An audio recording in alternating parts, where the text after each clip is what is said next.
I guess on my hair, she look all right. And with that actually sitting there like this creams, and I had to have them, sis. All 5 of them. Here, I just had, we're gonna discontinue it, but I had to pick up their book of shadows, honey. Color grade makes cheap fan, expensive breeze, good times. Wow, so serious.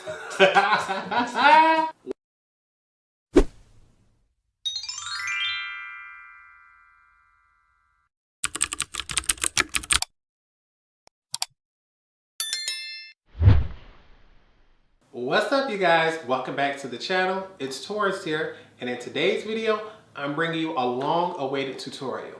I know last month, I believe it was for my November Use It or Lose It, I had put 10 palettes that I was supposed to use and never got around to using 3 of them.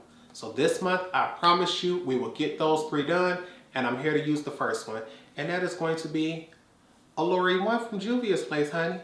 First off, let's get into that gorgeous packaging. Let's get into this 6-pan color story, because y'all know I love me a large palette. I love having as many options as I can and as many greens as I can. So seeing her was like, yes. But seeing those oranges was like,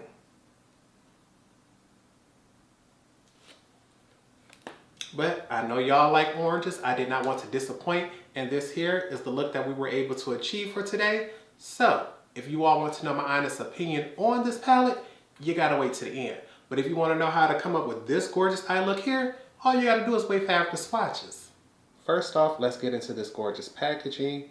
You all know, out of all of the palettes in the makeup industry, I love the artwork on Juvia's palettes the most. They always get me just as excited as the shade colors that come on the inside. Once inside, we have 6 beautiful shades. There are 3 mattes and 3 metallics. And you know, with greens being my absolute favorites, I'm truly excited to see what these look like when swatched. Okay, I know everybody is seeing what I'm seeing. Honey, all my swatches are always done one time over no primer. And look at the shift on shade number 5, honey. I was sitting here looking like number 1 and number 5 look real similar in the pan. But once you get them swatched out, you can tell number 1 is definitely more green based. Number 5 appears to be either a dual chrome. She looked like she could have been a multi-chrome if they'd have put just a little more pigment or a black base on her. But we ain't gonna let that hold us up. I'm excited to see what kind of look we're gonna come up with. So let's go ahead and get things started. Alright, you guys, let's go ahead and get things started. As with all tutorials, all tools and product shields will always be in the description bar below. So make sure you check there if I forget to mention anything. But baby, I've been promising I'm going to bring this tutorial to y'all, and today we're about to jump into the Olori one. The one thing that I love about this packaging is the artwork. The one thing I hate is when you're on camera, that glare from the ring light catches it every single time, but we're not about to let that stop us, because baby, get into her. You already know, with me loving greens, I'm sitting here looking like, baby, let's get into it. But I'm not the biggest fan of oranges, so I wore an orange shirt today to remind me. We need to incorporate those into this look. So, just to get it over with, we're going to go ahead and jump straight into these oranges. So I'm going to take my largest, fluffiest blending brush in shade number 2, and we're going to use that as a transition shade throughout our entire crease. And you already know, juviasplace brings the pigment, so we're going to tap her off, and we're just going to buff this all the way through. And it is crazy to think how many juviasplace tutorials I'm going to be able to do this month, because I think we've already done 2. I think we did I know we did the Fula palette. Did we do the chocolate palette this month? No, I think the chocolate palette, no, the coffee shop was last month. That was the video that got my highest rating for the month of November. If you all want to see that video, I'll make sure I leave my rankings video right here. But baby, everybody been talking about the coffee shop. Right after they dropped that, I did the Fula palette earlier this month. So I'll leave that video linked above as well. But I'm trying to get all 3 Oloris done. And this is what we got for that first layer. And you can see that pigment is nothing to play with. And I'm trying to make sure she buffed out as well as she gonna get before I go in with the second layer. Because baby, I'm someone who does not like oranges. But the thing is, I know this is gonna help pull this look together. So I wanna make sure she got a soft blend. And the better she blends, the more I'm gonna like her. So we're just going in with the second layer, just to see if she builds, see if she blends, and that color did come through a little more. Gotta raise my brush and soften up those edges. Baby, the one thing I do not want is for this look to come out with any flaws and me not like it, simply because it was colors I did not want to use. And anytime I'm using oranges, reds, pinks, or blues, I try my hardest because I know I don't like those shades. But so far, she coming out looking nice, good, and pigmented. I know y'all can see that. So we're gonna do this on the other side. Although I'm not a fan of the hue, she did blend out. So to keep things going, we're gonna take a smaller blending brush in shade number 6, and we're gonna add more depth and dimension by putting this not only in the crease, but also the outer V. Because of how pigmented that first shade was, we're gonna tap her off, and we're gonna go ahead first and load up our outer V. I wanna make sure I get most of this pigment here, so that way when I go into the crease, this shade don't take over. Because I know I want to go in with that green later, and I don't want her having no issues. So you see, just taking most of that color, packing her on. I'm rotating my brush as I do that to make sure I get color off all sides. And once I feel as if my outer V is dark, I'm just gonna go in with our brush as low in the crease as we can get it and buff out the edges. Oh baby, I know some people who enjoy a warm neutral look wouldn't mind just putting this straight on the lid, buffing this out, and then calling that a day. This could be a quick matte smoky eye.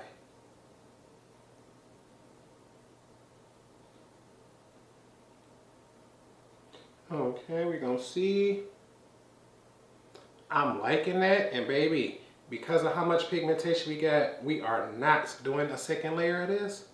No ma'am, she don't need nothing else. We good on that. Honey, you have no clue how happy I am that we done blending out those oranges, because now it's time to jump into those greens.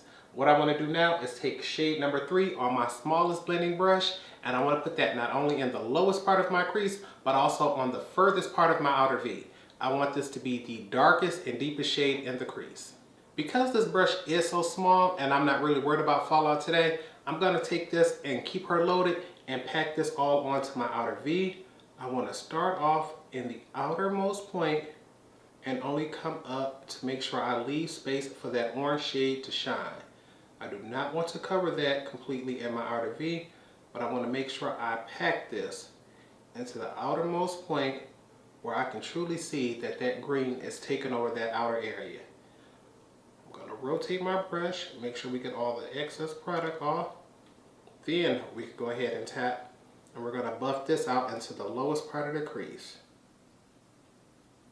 Want to keep our brush really low, make sure that green deepen things up, and more than likely, just to get a good blend and pigmentation in the crease, we may have to buff her out first and then go in with a second layer, because that orange was pigmented and this brush is rather tiny. We're just going to buff, and I'm not really worried about the crease being actually green. I'm just worried about it being a little darker because my lid shades is going to make sure that shines. And just take your time, don't rush this part, because getting your crease blended out is something you want to do before you go on to your lid shades. I'm going to stop and look and see what we get, and you can see she definitely peeking through, but the edges is a little harsher than what I want, so we're going to raise that up a little bit. Get that going. And you can see we lost some of that pigmentation on the outer end, but I wanted to make sure we blended that out first. We can just always go back in with our brush, pick up a little more product, pack her right back on.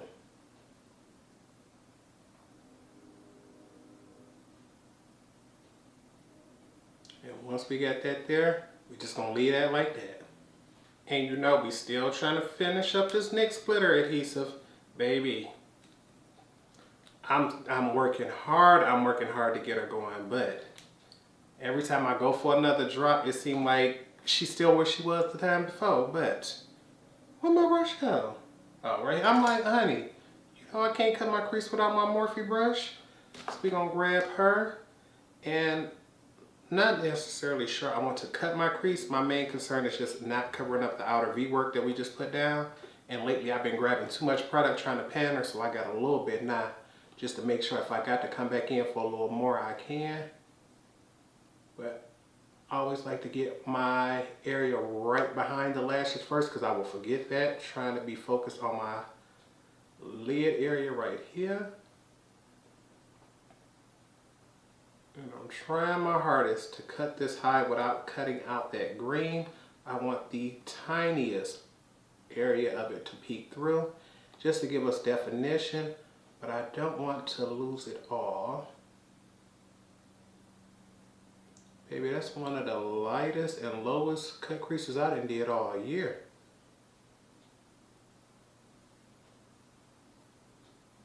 Okay, that'll get it for me. Now, in order for me to get all 6 shades on the lids, I need to put at least 2 of them on now. And there's no point in lying. We already know which 2 shades I want to go for. Shade number 1 is a nice green shade, and I'm loving how bright and bold she is. The thing is, shade number 5 has a blue flip, and I'm quite sure everyone will know how that looks. So what we're going to do is take shade number 1 on the inner half of the lids, and then take shade number 5 on the outer half. Alright, I have my brush here in shade number 1. I ain't gonna lie, she was difficult to pick up, so I'm hoping she builds and blends beautifully. So we're gonna take her and we're gonna put her on the front half, and we're gonna leave her in a rather small area just so we can see how much pigmentation we're gonna get, because shade number 5 has such a flip to it that I think she's gonna need a little more space to show out. And I have this here, and honestly, just looking at that, she not building or blending the easiest. So we're gonna go in one more time with this to see if she gonna build, and if not, on the other side we're gonna see how she applies with a silicone applicator. This second layer is definitely coming through for her. That first layer had me scared and worried, baby. Have this down here, and once she's on, she's beautiful, she shines, she sparkles. But for all that energy and effort, I honestly would have preferred a little bit more. So I'm going to try to see what she does on the other side with a silicone applicator.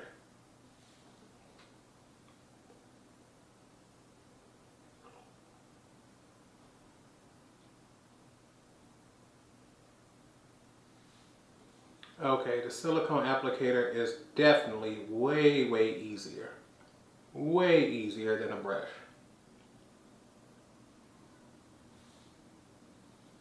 Definitely. No lie, blues ain't my favorite, but shade number 5 looks stunning on the brush, so I can't wait to get her on the eyes. Make sure y'all in view so y'all can see this, because baby, I'm gonna put her first right here in the center, peck her down just to see what she looks like, and then we're gonna figure out how far we got to blend her to get this color to show up seamlessly. And once I put her on the eye, she honestly showing up a little more blue than she was in the pan. Because on the brush I was seeing, it looked almost like a purple reflect coming through. And I'm gonna see if y'all can see that right there, like bam, bam. I wanna know if I rotate my eye, can you all see the difference between that green on the front and that blue in the back? And I'm not 100% sure, but when I tell you, you can definitely see it. That blue shines a little bit more, but that green seems to be a little more opaque. And I want to take this and buff this over to the outer end. I don't want to cover up that orange, but I want to diffuse it back toward that. Baby.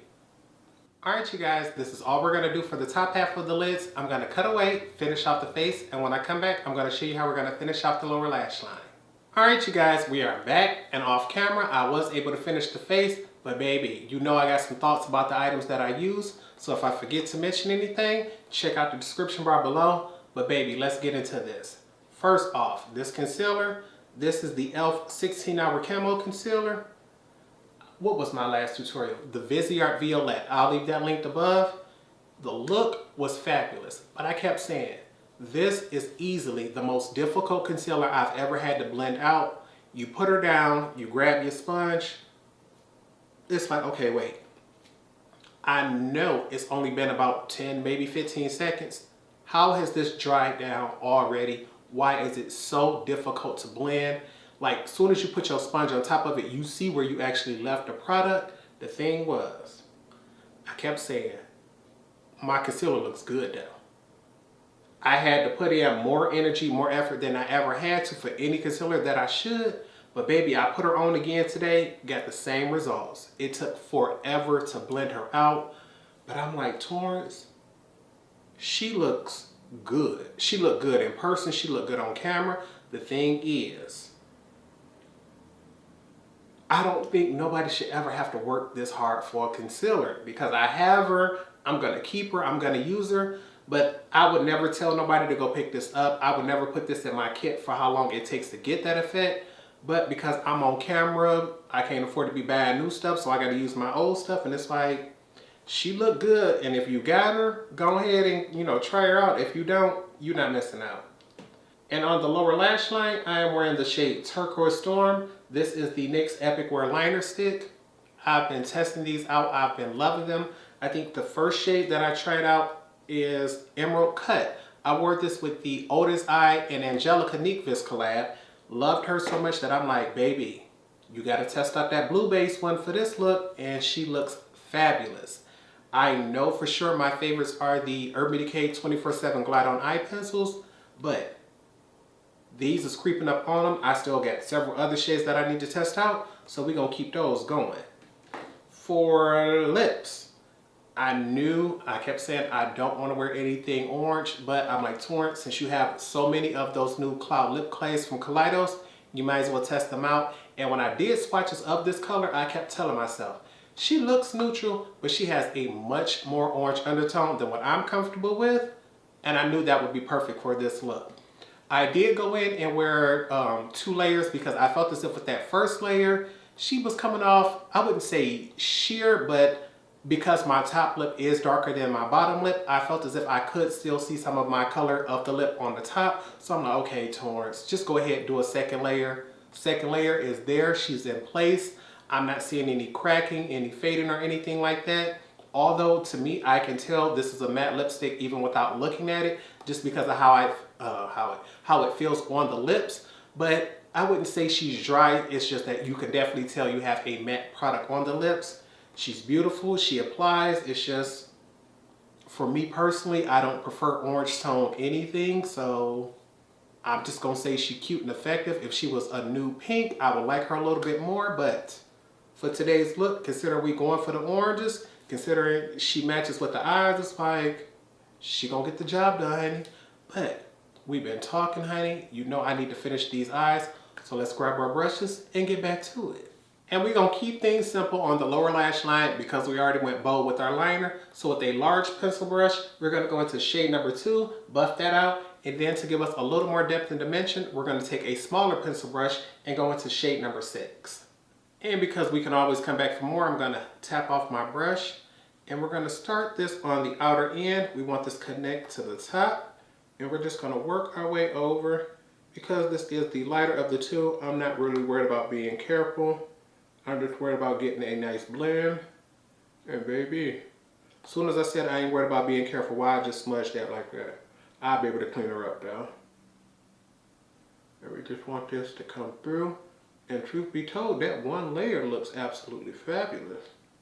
I'll see if y'all can get a view of this here. And see if y'all can tell the difference between this eye and that eye. I think you can see that orange on camera. We're gonna go in one more time just to make sure and see. Tap her off, go back in under. I'll work that out. Oh yeah, I can definitely see her now. And even though I know this shade is extremely pigmented, I'm only gonna tap my brush slightly just so I can go ahead and get this over with, because you all know these oranges ain't my friend, baby. But we gonna buff her out on the lower lash line, starting on the outermost point. Ooh-wee. When I tell you this shade right here, number 6, she builds and blends faster than any of these other colors in this palette, baby. Like this one layer, I know y'all can see that. Baby, just beaming like the sun. Let me connect this on the outside just a little bit more. Right there. Oh yeah, I'm liking how I brought that up right there. That is gorgeous. And this here is my favorite part of eyeshadow. Highlighting my inner corners and my brows. We only got one shade left. That's shade number 4. So we're going to take that and we're going to first put it on the inner corner so we can get most of the product and most of the shine there. Then whatever we have left on the brush, we're going to buff that on the, I was about to say lower lash line. We're going to buff that underneath the brows. Baby, it don't make no sense how easily that picked up on this brush, but it's about that shine that I'm worried about. So let's go ahead and get in here. We're going to be fair, even though I don't like oranges. I'll get y'all in view, see what she got to offer. Oop, I know I can see that right there, so we're going to see if y'all can see that. Yes, ma'am. That compared to that? Oh, yes, ma'am. I know y'all see that. So we're going to go back in, build her up, and connect her just slightly to the top. I do not want that to cover that green. I just want her to be up there. Yes, ma'am. And to finish off the brows, I'm not going to dip back in again. We're just going to take whatever's left, place it at the highest point of the brow. Ooh wee. I'm not sure if that's showing up for y'all, but I can see that orange undertone there. So I'm glad I did not dip again. And we just going to diffuse that. I wonder if y'all can see that color on camera, because baby, in person, she's definitely standing out and she is gorgeous. Alright you guys, this is all we're going to do for the face today. And there's no point in putting in all this work unless we're going to lock it in. So grab your setting sprays because you know I'm about to grab mine. Baby, let's get into it. Fix Plus to give us the glow we do.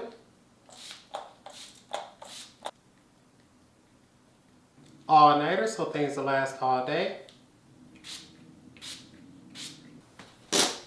Cheap fan, expensive breeze, good times. I'm going to give this a few more moments to dry and I'll be back to give you all my final thoughts. And here's the final look. I want to go ahead, give you all a full face view of things before I give you all my final thoughts. And I'm here to tell you all, honey, I actually really like this look. Like, baby, get into her. I keep going back and forth, turning my eyes, looking at that inner corner, looking at that lid, looking at that orange transition, how she matched this shirt, how she matched this lipstick. Baby, I'm feeling myself. I'm feeling the look. Like overall, babe, I got to get into it because you all know. I don't consider any palette to be perfect unless you make her yourself. So this palette does have her pros and cons. So let's go ahead and get into her. First off, for pro, artwork. Let's get into it. And packaging. This is a small palette, so she'll be easy to store. You can see she's smaller than my head, so it's not like I'm gonna have to find a big drawer anywhere to store this. This could honestly fit in most people's back pocket. It's not gonna be hard to carry her. Another pro. Can we get into these colors? Although I am the type of person who will scream over and over and probably have during this video, I don't like oranges. The thing is, to me, those 3 greens make up the... I'm sitting back like, yeah. I might not want to touch those 3, but before I even got this in person, soon as I saw the colors online, I said, you gotta give it to me. I got to try it. I got to know what that's like. Once I got her, that's where these cons come in. First con is, to me, shade number 1 and shade number 5 look way too similar on the eye. In pan, you might be looking like, honestly, in pan they almost look similar. It's just, you can tell number 1 is more green, number 5 is much more blue. If you were standing in front of me in person and you were like conversation view, I think you would really be able to look at my eyes and see that there are 2 different colors on the lids. But truth be told, they could have got rid of one of these. And even though I am a green lover, green is my favorite eyeshadow color, I honestly think they should have got rid of shade number 1. Just looking at how I like to do makeup, I like to go over the top. I like to use as many colors as possible. You see today we use all 6. When I think of recommending a palette to someone else, I try to think of how simple can they do things and get things beautiful, how dramatic can they take things. And to me, this palette would be much more cohesive if they had a very dark orange shimmer. Consider you have this light orange with this light color, you have this green, and you have 2 different green options for it. I really believe they should have put a darker shimmer for this color, a darker shimmer like this to match this matte here. So that way, if you just wanted to go this in the crease with this on the lid, this in the crease with this on the lid, I really believe they should have had a color that could have gone on the lid if you put this in the crease, and that would have easily given you 3 simple looks you can do, go out the door, and not have to worry about layering or things like that. And to me, a lot of people are going to see this and they're instantly going to want to play with the greens simply because they are what scream. They are the pop of color in this neutral palette. And even though greens are my favorites, I have to be honest and admit, this blue base color, which is usually harder to formulate, performs a lot better than this just pure green. I love greens, but you have to go in with her with 2 layers with a brush or 1 layer with a silicone applicator. And although I tend to have one, most people don't. So I don't see most people wanting to put in the energy and effort to get this green to work when they're gonna look down here and realize this one is a dual chrome. She applies with the brush, she goes on faster. So most people are always gonna look at this palette, get excited, but I see people skipping this shade every single time once they test this one out. It's just what it is. These 2 matte oranges, you can always use them. With these 2 matte oranges, you can always use them together. You can always blend one on top of the other and still see 2 different colors. With these 2, once they're on the eye at the same time, it's gonna be lost into one color. So if you were to ask me, Torrence, do you recommend this palette? I'm gonna go ahead and say yes, if you are someone who collects Juvia's Place. Yes, if you are someone who loves greens. And yes, if you can catch it on sale. If you're not the biggest fan of greens and you're looking at this palette at full price, I say go ahead and skip her. I think she's lovely. I'm gonna play with her again, even though I don't like oranges. To me, the oranges are what stood out and what made this palette so beautifully. This shade here is what blended and built the easiest and the fastest. This shimmer here is what blended and built up the easiest and fastest. So it's like, I give props where they do. I love the greens, and because greens are my favorites, I'm willing to put in the energy and effort to make them work, but I would never tell nobody else to do so. And the thing is, I believe since these dropped, every time I see them on Ulta or juviasplace.com, they're always half price. So if you want to grab these, grab them at half price. Do not pay full price for it because 1, there's no reason to. I believe you should always get makeup as cheaply as you can. And because all 6 shades don't perform equally, I don't believe you should pay full price. Half the shades are much better than the other half, so only pay half. And honestly, I think that's all we got to say, baby, because I'm sitting back, I'm looking at this. When I post pictures and things of this, everybody is gonna go crazy. They are gonna love it, but you are gonna have to work for this palette. This palette is not gonna make things just straight up easy for you. I don't think anything is actually difficult, but many people find greens very difficult to work with or unflattering on their skin tone. And if you're not a fan of greens, the last thing you want to do is actually put in more energy and effort for it, knowing that's not something for you. Considering I don't like oranges, but they were truly a breeze, truly a dream to work with, this makes me excited to want to try more oranges from Juvia's Place. That blush, I'm sitting here looking at it like, Torrence, she is cute, but I ain't gonna lie, that orange blush, I don't see me pulling her back out again. I might get her to somebody else. But in order to get this video up for you all tomorrow, because today is the 14th, I need to go ahead and get this edited tonight. I'm looking around like, is there anything else I got to do? Clean up. I got brushes right here, baby. I got to wash brushes. I have to clean because did my full face, so I will have this up. I do want to apologize to anyone who did try to wait for me for the last video I did. Which one was that? My Ghost Date Mary. I know I had that set up for a live chat, but I just really was not feeling well yesterday. Even at the last moment when I thought I could just get myself to the computer and try to make things work, I couldn't. So I will try to be there for this one here. I'm gonna make sure I get that up. My next video will be the Olori 2 and then the Olori 3. So make sure y'all stay tuned for those because I know Juvia's Place brings me some amazing views. I absolutely love them. They were my first tutorial and baby, as of right now, y'all about to have 3 of them coming in a row. So in order to get that done, I need to shut up because I found out in my last video I love talking too much. So we're gonna end this video right here. If you all truly enjoyed things, make sure you give this video a thumbs up. Make sure you also leave me a comment down below if you either A, have the Olori 1 palette, or 2, if you have plans on getting it. Remember, Ulta and Juvia's Place has this on half price, so pick it up at that price. Do not pay full price. But I got to say out loud, Torrence, do not cut this camera off until you get pictures. So with nothing else, I hope you all remember to practice, continue to stay blessed, and until next time, goodbye YouTube.